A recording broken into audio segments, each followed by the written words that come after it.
Da martedì scorso, 2 marzo, è in tutte le librerie d'Italia, quindi anche ad Agrigento, Vento di Tramontana, il primo romanzo del giornalista del TG5 Carmelo Sardo, edito da Mondadori. Il libro sarà presentato dallo stesso Carmelo Sardo il prossimo 27 marzo al Palazzo dei Filippini. Ascoltiamo in proposito il titolare della libreria Capalunga di Agrigento, Amedeo Bruccoleri, al microfono del VG.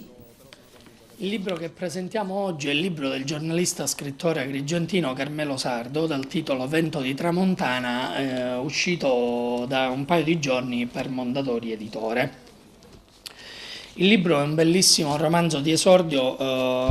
alla narrativa da parte dell'autore agrigentino, che parte da uno spunto autobiografico e che invece ha saputo scrivere un romanzo di alto livello sui sentimenti, sui rapporti che nascono all'interno di una struttura carceraria dove si svolge, diciamo, il 90% della storia.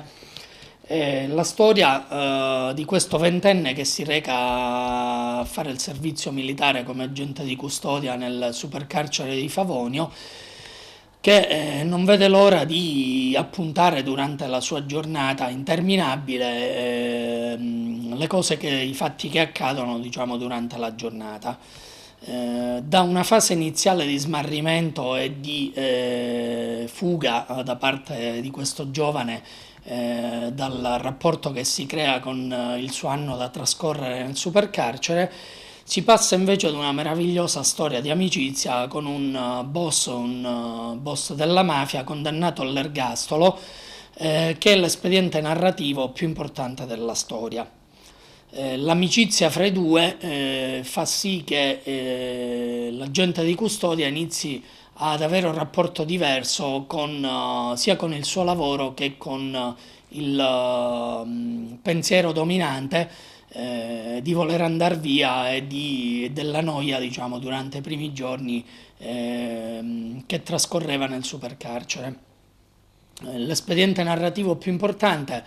è rappresentato da una cosa che non sveliamo, appunto, per evitare di togliere il gusto della lettura, perché comunque